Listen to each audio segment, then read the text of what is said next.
Una elaboración, una producción que ha nacido desde el trabajo de Pablo, por supuesto, de la comunidad, del Centro de Investigaciones, del Instituto de Culturas Aborígenes y de la editorial de la UPC, de la Universidad Provincial de Córdoba. Así que bueno, es un trabajo colectivo en algún sentido.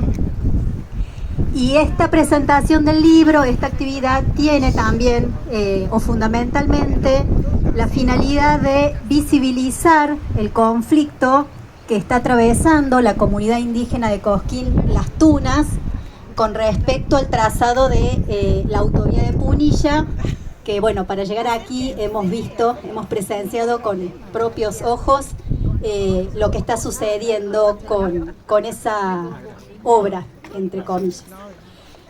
Para arrancar, bueno, agradecemos fundamentalmente a la gente de la comunidad que nos ha abierto su casa, que nos ha brindado este espacio hermoso en este día, aparte espectacular, para estar aquí bajo el sol.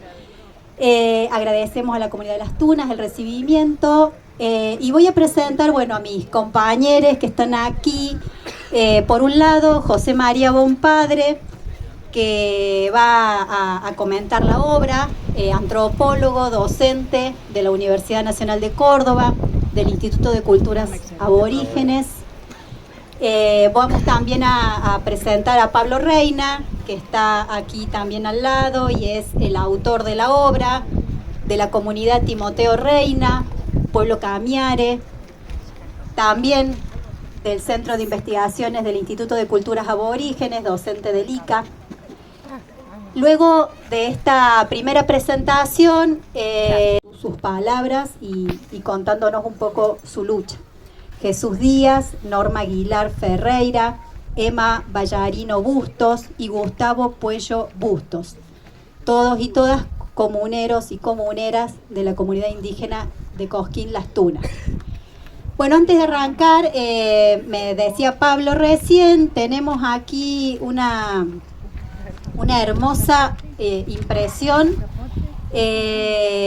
con un código QR. Ahora Pablo lo va a poner allí para que pueda circular, puedan dejarse, que con ese código y la tecnología aparentemente pueden descargar el libro y pueden acceder a este material súper valioso. A todos, que de afuera. Primero agradecer a la Navira de la comunidad que abre las puertas. Para mí eso es sumamente importante, estar acá de invitados, invitades. Es muy emocionante y estaba pensando, cuando charlábamos con Pablo qué decir, me parecía que esta presentación de un libro es un acto político, por varias razones. Primero porque ¿quién hubiera pensado hace 130 años, un poquito más, que cuando el Estado provincial estaba liquidando a los territorios de los pueblos de indios, como se les llamaba en esa época, cuando estaba prohibiendo ya que las comunidades indígenas fueran a los estrados judiciales a defender sus territorios, cosa que venía haciendo desde la colonia? ¿Quién iba a pensar que hoy íbamos a estar acá haciendo esta actividad 130 años después, donde el Estado y buena parte de la academia se cansó de decir que los indígenas de Córdoba estaban extintos? ¿Cómo no pensar este acto como político, pensando que incluso la comunidad Pluma Blanca y esta comunidad, la de Las Tunas, han vuelto a litigar, han vuelto a defender en el plano de las justicias sus derechos territoriales como hacían sus abuelos por generaciones? Entonces me parecía que este acto, como lo veo yo, que lo veo políticamente, es un momento bueno para estar, para acompañar y además reconocer la importancia histórica y nosotros como protagonistas del mismo, ¿no? Gracias al agradecimiento y al agradecimiento de la comunidad. También me parecía importante esta investigación de Pablo en el marco del equipo de investigación del Instituto de Culturas Aborigen, una institución que aún con sus contradicciones como cualquier otra viene gritando presencias desde hace más de 30 años en esta provincia. Entonces me parecía que convergían cosas muy lindas y muy sentidas. Y cuando empecé a imaginar cómo presentar, decía, yo siempre digo que me parece que es una instancia más espiritual de mi parte. Ya Pablo irá a ver cómo se armó el libro, qué dicen cada uno de los capítulos, la cocina, que está bueno pensar en la cocina del libro. Imaginaba o me llevaba a pensar que tenían en común los nombres que le ha dado el Estado, ¿no? ¿Qué tienen en común eso con lo que hace poco tiempo vivimos en el Cerro Colorado, cuando el gasoducto estaba atravesando y los obreros encontraron los restos de los abuelos de allí? Una primera pregunta es pensar si los obreros encontraron los restos o los abuelos quisieron ser encontrados, ¿no? También digo, para dejarlo picando, para ver quién encuentra a quién, ¿no? Porque sobre encuentros y desencuentros podemos hablar bastante de historia. Entonces me parecía que tenían mucho en común, porque lo que de alguna manera nos traía lo que acontece, lo que está aconteciendo en Córdoba en particular, en esta coyuntura, y este pasado que vuelve y es actualizado en parte por este libro, está bueno pensar cómo, si uno activa de alguna manera las memorias en relación a la conquista del territorio por parte de los españoles, que se hacía en su momento, no solo con desidia, sino en nombre de la civilización, hoy se hacen cosas parecidas en nombre del extractivismo, del progreso, digamos, ¿no? Entonces, digamos, cómo poder pensar unas líneas históricas que vinculen ayer y hoy esto que nos está pasando. Entonces me parecía, de alguna manera, que si hay algo que tiene una vez más este momento, y creo que está bien reflejado en el libro de Pablo, que ayer como hoy, el Estado provincial en este caso, pero en su momento fue el nacional y en su momento el Estado colonial, se constituyen como el gran huaquero de la historia, el gran usurpador, el gran apropiador. Y como lo vimos desde la colonia esta parte, las comunidades indígenas ayer y hoy siguen resistiendo. A mí me parece que esto es importante, por un lado porque el libro no va a proponer leer una historia lineal, en el sentido progresiva como la conocemos. Va a ir yendo y viniendo, va a ir actualizando y trayendo al presente un montón de cuestiones vinculadas a resistido y resiste, por cierto, ¿no? Entonces me parecía que está bueno pensar la complicidad muchas veces, en algunos casos, para entender estos procesos más complejamente y no pensar el Estado versus los pueblos indígenas, que si bien pareciera que es el espacio para explicar, que muchas veces estas cosas acontecen porque hay indios amigos que están del lado del Estado y propician que esto acontezca. ¿Por qué es bueno leer este libro? ¿Qué vamos a encontrar en el libro? Si bien, como dijimos, el Pablo va a dar algunos detalles, me parecía que por un lado había así como puntos para ver, ¿no? Vieron que ahora los jóvenes dicen los tips. Bueno, hay como cosas que me parece que uno puede encontrar en el mismo, ¿no? Por un lado, una comunidad que a lo largo del tiempo viene resistiendo de diferentes maneras a los embates del Estado, como decíamos, sea en su momento el Estado colonial, sobre todo el republicano, y por supuesto en el presente por el tema de la autovía que ha partido su territorio, ¿no? Para entender esto, lo que hace Pablo va contextualizando históricamente qué pasaba y qué pasa. Y eso me parece importante, porque no es una mera narrativa que está en el aire, sino que pone algo que para mí me parece que es sumamente importante para pensar en el presente las identificaciones indígenas. Hoy Córdoba tiene más de 40 comunidades indígenas, imaginen. Más de 40, cuando era impensable hace 20 años que esto ocurriera. Entonces pensaba, digo, ustedes van a ver esas clásicas dimensiones por ahí que uno toma en un libro, la dimensión política, la económica, etcétera, que van explicando este proceso muy claramente. Es un libro que condensa complejidad de análisis y una escritura muy, muy interesante. Y pone un punto de inflexión para entender el presente, que es, en su momento y en el contexto de la conquista, la evangelización.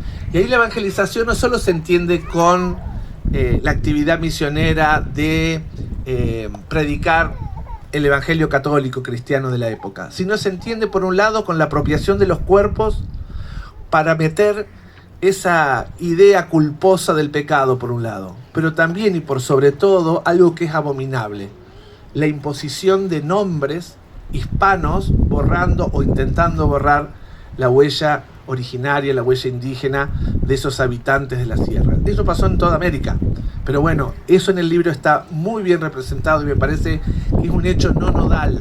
¿Por qué digo pensando en los que dicen que los indígenas ya no existen? Porque de hecho no tienen apellidos indígenas.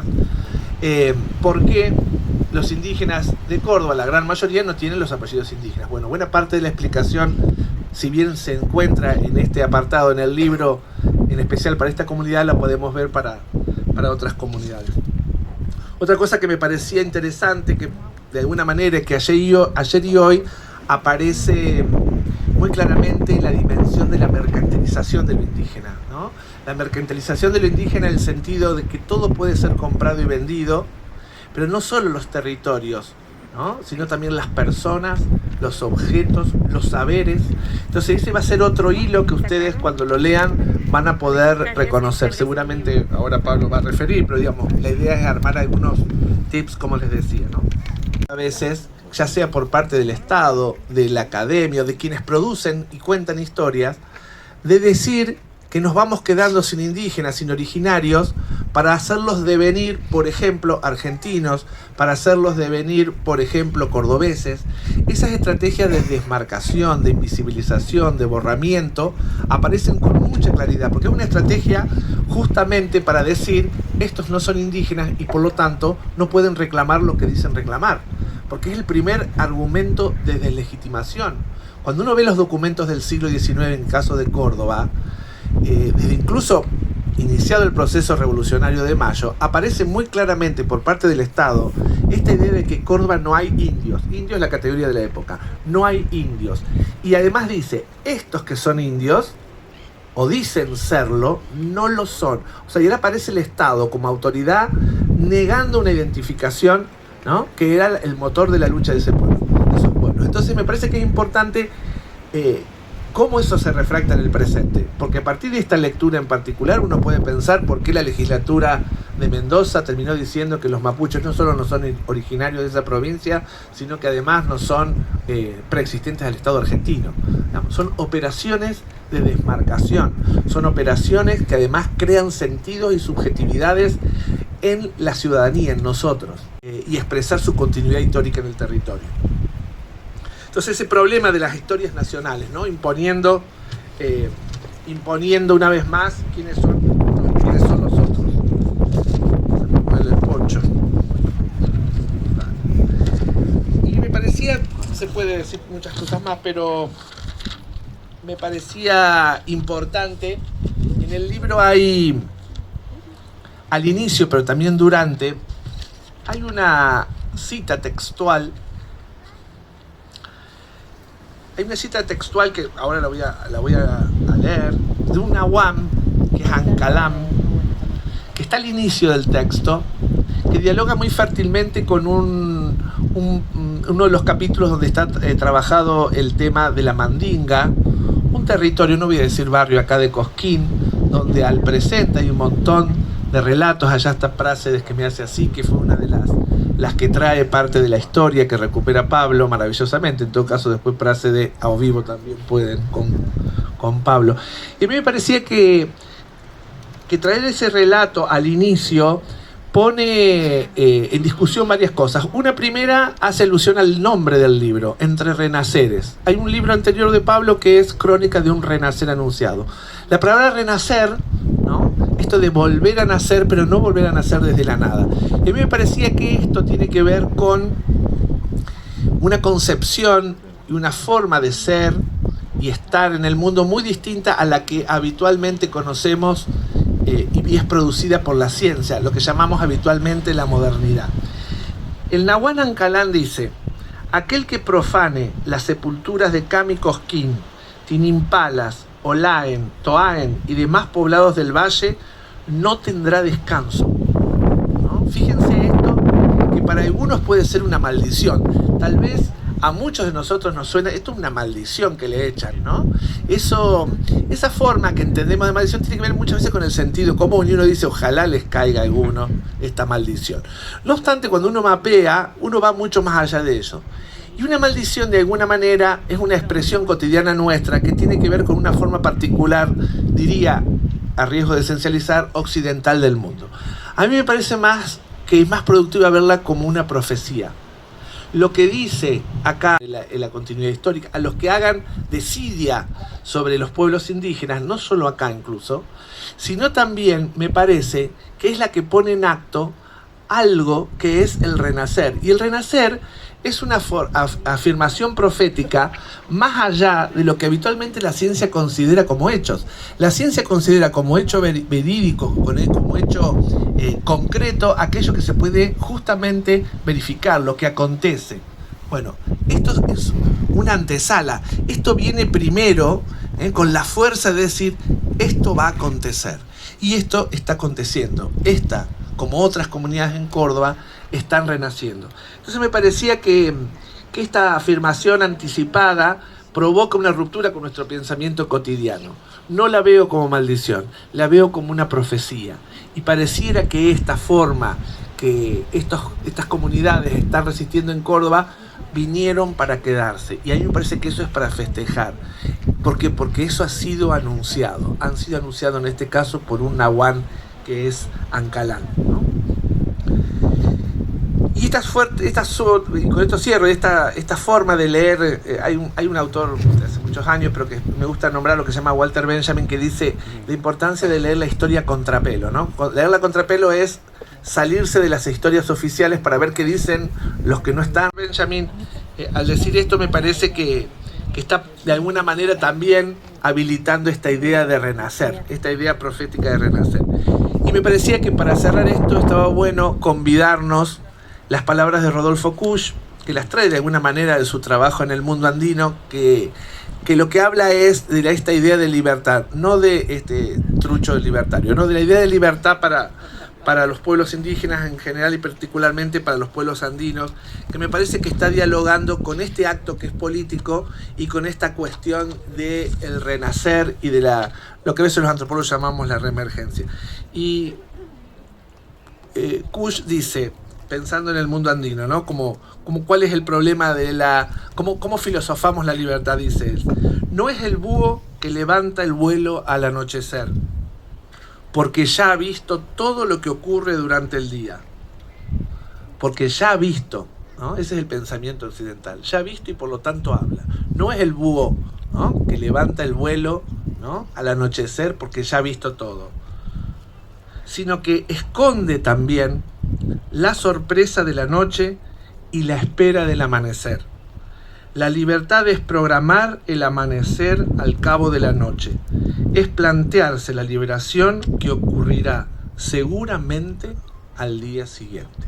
Y esto que estamos viviendo es un acto de liberación. Nada más.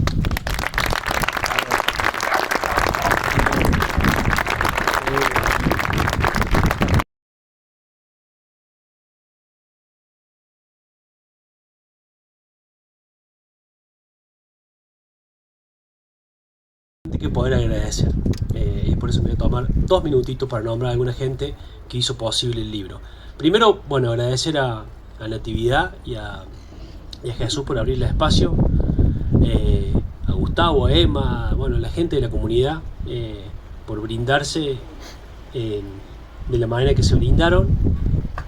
Si bien compartimos una historia común, que es la historia de venir de un mismo lugar, bueno, en un mundo atravesado por todas las cosas feas que están atravesadas en la actualidad, bueno, por ahí abrirse de esa manera con el pecho así, que uno lo siente, ha sido un acto así realmente hermoso, así que gracias ahí a la gente de la comunidad. Algunos tengo anotado acá en el libro, en esa primera parte, y otros los voy a ir nombrando, ¿sí?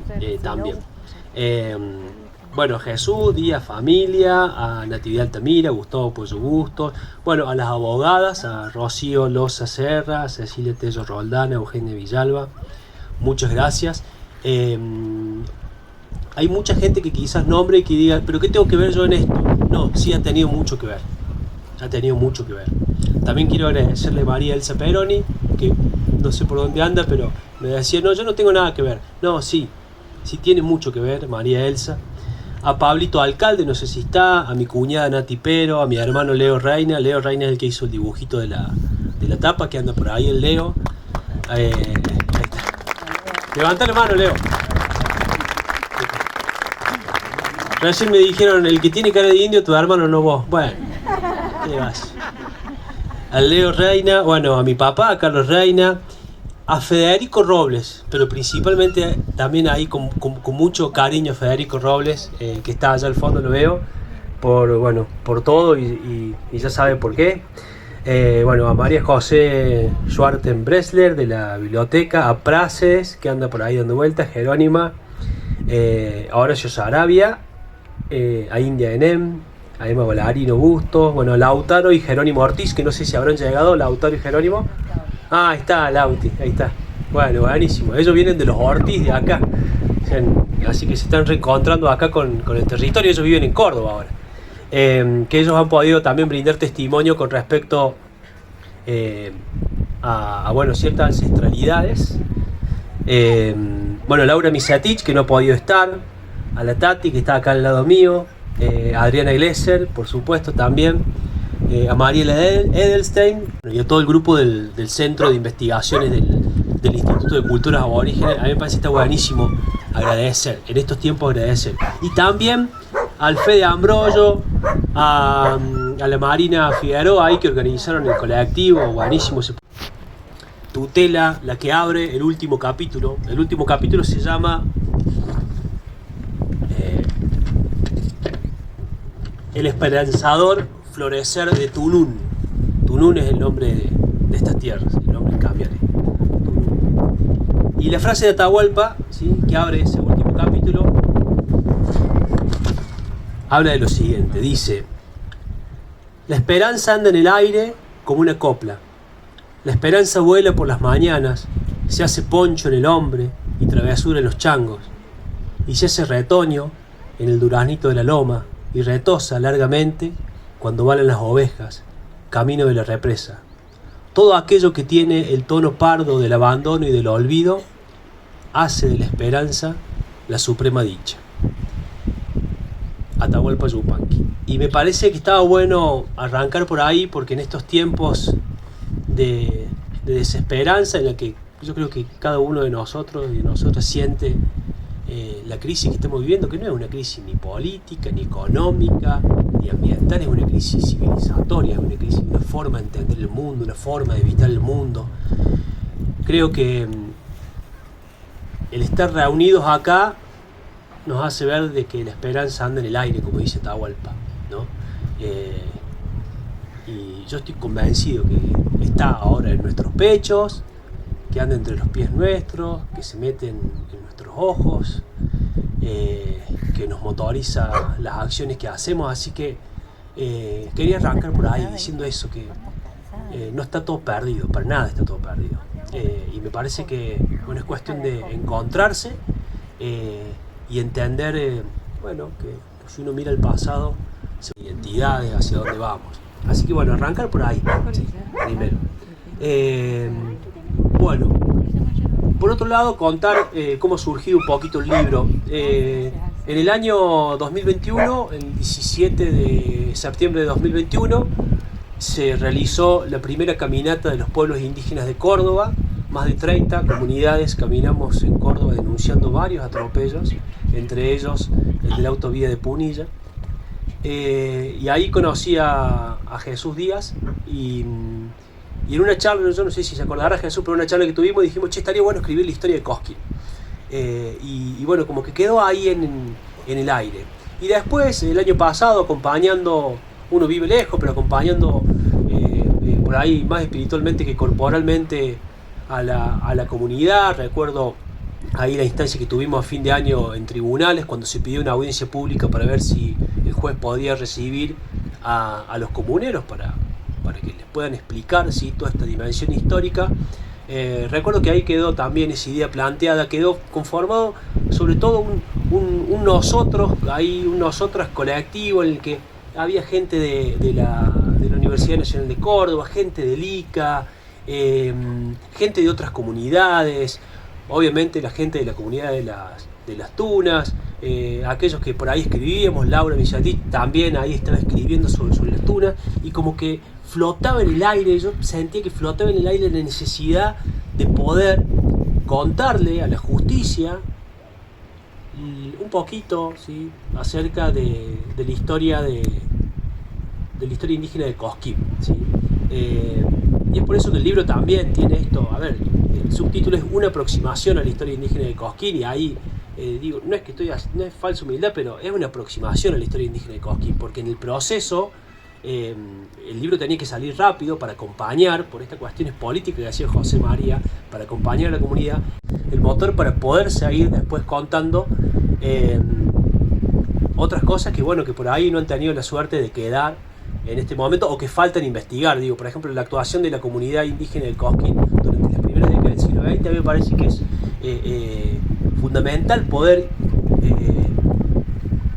profundizar y estudiar ese periodo, porque, como decía José María recién, es la posibilidad de mostrar, ¿sí?, las acciones políticas, ¿sí?, y la presencia indígena en esa primera década del siglo XX, en la que supuestamente con el crisol de raza había solamente, ¿sí?, una sola identidad, que era la identidad nacional, ¿sí? Y habían quedado desterradas, invisibilizadas, solapadas las identidades anteriores o las formas de editar más. Hay muchos libros que se van a quedar para las instituciones educativas de Cosquín, ¿sí?, para que se conozca, ¿sí?, y otros libros que se van a quedar para los profesorados, etcétera, etcétera.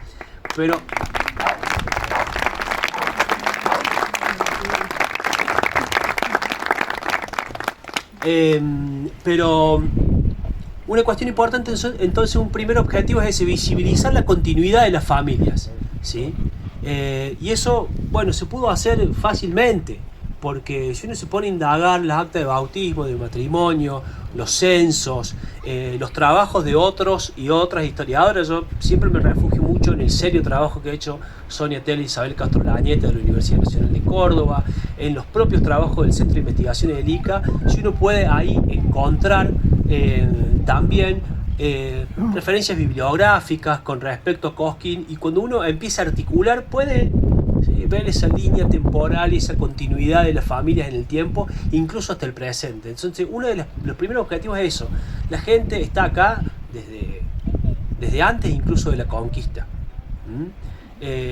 Y creo que no es poco, porque eso va en detrimento y en contra de este relato de negación de la presencia indígena en Córdoba.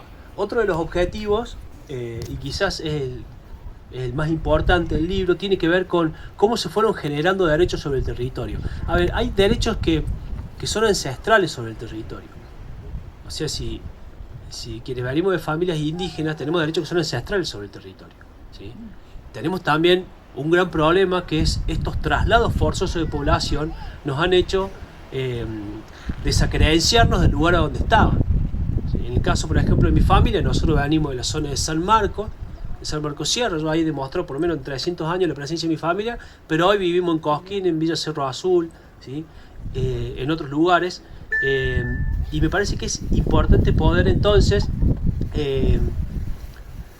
no solamente pensar estas cuestiones de los traslados, ¿sí?, sino también cómo se fueron generando derechos sobre las tierras en diferentes periodos históricos. Y acá en Cosquín han tenido la suerte muchas de las familias de permanecer, de que no han sido trasladadas, ¿sí? Hay gente que se ha ido de acá de Cosquín, ¿sí?, apellidos que después vamos a nombrar más adelante, por presión colonial, ¿sí?, por proyectos como este que están acá, pero no está tan evidente como sí en otros pueblos indios el traslado de población hacia otras localidades, aunque sí están, ¿sí?, presente.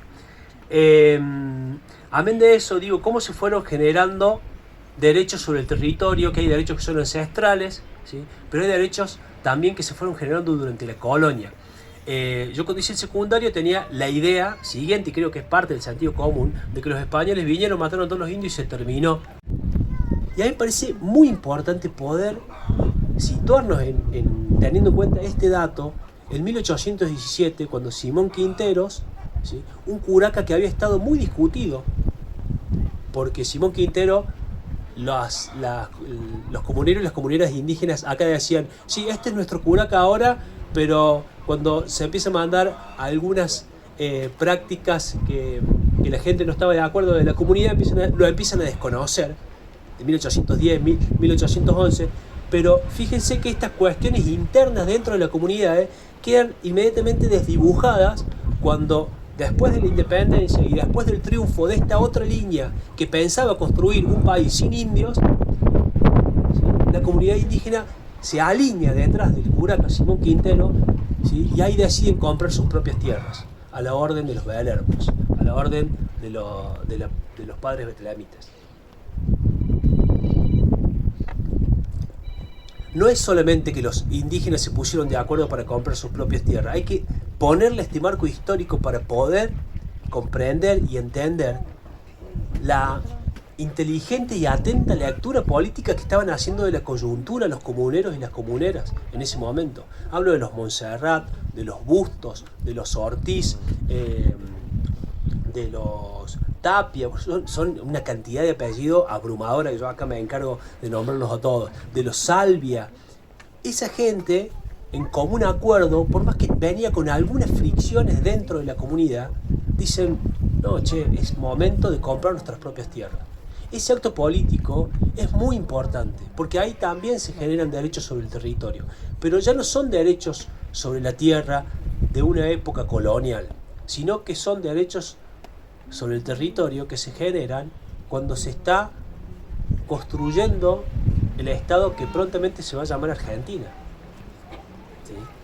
Entonces es ilógico que hoy el trazado de la autovía de Punilla, teniendo una ley como la 26.160, que es la ley de emergencia en materia de tierras indígenas, ¿sí? De posesión, que dice que no hay que hacer ninguna acción sobre el territorio indígena hasta que no esté el relevamiento de todas las comunidades, el relevamiento territorial. Es ilógico que la contestación que existe por parte del Estado provincial en este momento es que la comunidad indígena de Cosquín no existe, ¿sí? Y que no tienen derechos sobre el territorio, cuando está documentado, protocolizado ese documento de 1817, ¿sí? No en la época colonial, sino en la época republicana, porque uno de los argumentos que va a llevar adelante el Estado a final del siglo XIX, cuando sanciona tres leyes de expropiación, que son leyes para expropiar las tierras de las comunidades indígenas, va a decir, no, hay comunidades que tienen títulos precarios. Se refería a esa generación de derechos, ¿sí? Que se había dado durante la colonia. Por ejemplo, cuando Luján de Vargas viene y les asigna tierras a Cosquín, a San Marcos, a otros lugares. A eso se refería los liberales de finales del siglo XIX. Digo los liberales, pues son Juárez Selman, con Cuñado Roca, toda esta élite política que era parte del PAN, ¿sí? Cuando avanzan sobre el territorio dicen, no, a finales del siglo XIX, no, estos títulos que tienen algunas de las comunidades indígenas son títulos precarios, ¿sí? Pero en el caso de la comunidad indígena de Cosquín no es ningún título precario. Digo, primero podremos discutir la idea de precario, ¿no? Obviamente que a finales del siglo XIX, en Cosquín, en San Marcos, Pichana, La Toma, Soto, discutían esta idea de precariedad. Claramente, y uno lo puede ver, ¿sí? Accionando a los comuneros y a las comuneras hace 130, 140 años diciendo, no nos saquen el territorio, porque el territorio es nuestro, tenemos acá los papeles de la época colonial. Bueno, el Estado decía, no, esos son títulos precarios. Pero en Cosquín sucede algo inédito, hay un título que lo da la República. Lo da la República, ¿sí? Entonces, ¿cuál es la razón para que se desconozca? Porque nosotros tenemos, a ver, el Estado lo que necesita en el siglo XIX es, entre otras cosas, ordenar la propiedad, decir, bueno, a ver hasta dónde llega nuestro territorio, cuáles son nuestros límites, los límites interprovinciales, ¿sí? ¿Qué pasa con la frontera del Río Cuarto? ¿Ah? ¿Quiénes son acá? Porque el Estado, en el siglo XIX, el Estado cordobés ha gastado tanto en el proceso de revolución y guerra que necesita financiar el erario, es decir, necesita plata, ¿sí? Porque después del pacto de San Nicolás se suprimen las aduanas interiores y el Estado necesita dinero, ¿sí? Cuando el Estado necesita dinero empieza a ver, ¿sí? Sobre todo desde 1860 en adelante, que la tierra es una posibilidad para grabarla, ¿sí? Como un recurso ordinario y como un recurso extraordinario, es decir, para extraordinariamente vender tierras que son fiscales, ¿sí? Y para meter impuestos a la tierra. Entonces el Estado necesita definir esta cuestión de ordenar la propiedad. Pero cuando empieza a ordenar la propiedad, el Estado, ¿sí? Empieza a definir, bueno, esto es mío, esto no es mío, ¿sí? Empieza a pedirle el título a las personas, ¿sí? Algunas formas de tenencia de tierra colonial, en las que estaban, por ejemplo, las capellanías, en las que se habían generado derechos sobre la tierra. Esta es una de las preguntas. Las tierras de la comunidad indígena de Cosquín, siendo que tenían un título de 1817. Y ahí la respuesta es el racismo. El Estado de finales del siglo XIX es un Estado absolutamente racista. Si pensemos que es el Estado de Julio Argentino Roca, ¿no? Que hizo la conquista del desierto, ¿sí? Que asesinó a un montón de gente en el sur, mapuche, que después los sobrevivientes los traía al Museo de la Plata y los exponía vivos, y cuando se morían los exponía muertos, y le decía al resto de la burguesía, en el momento, vengan a ver a los indios que se están extinguiendo, vengan a ver lo último que quedan de los indios. Bueno, el desconocimiento de esa titulación de 1817 tiene que ver con esta noción, ¿sí? De la otredad que tiene el Estado. El Estado, por un lado, creía esto que decía José María, que no eran indios, ¿sí? Porque ya estaban mezclados. Y acá quienes me conocen, yo siempre digo lo mismo. Si hay una sola raza, ¿quién no está mezclado? Si todos venimos de un tronco común, ¿quién no está mezclado? Eso no es un argumento válido para decir este no pertenece a este pueblo. Pero amén de eso, lo que pesa, sobre todo a finales del siglo XIX, para avanzar sobre el territorio acá en las Tunas, tiene que ver con esa idea racista. Y se avanza sobre esas tierras que habían comprado los comuneros en 1817, que eran 2.111 hectáreas. Se avanza, se traza la villa de Cosquín, y ahí se empieza a venir para este lado, se expropian, ¿sí? Y pasan a la venta gran parte de los terrenos, que ahora empiezan a estar delimitados, amojonados por toda una serie de mecanismos técnicos, ¿no? Que están en boga a finales del siglo XIX, pero hay gran parte del territorio, y este es un lugar, que queda en manos de las familias indígenas, ¿sí? Entonces uno puede entender la actual coyuntura política del avance extractivista del Estado para hacer una autovía Punilla. Uno lo puede comparar muy rápidamente con lo que sucedía a finales del siglo XIX, ¿sí? Porque es exactamente lo mismo. Es desconocer los derechos de quienes están y de quienes vamos a seguir estando siempre acá en el territorio, ¿sí? Bueno,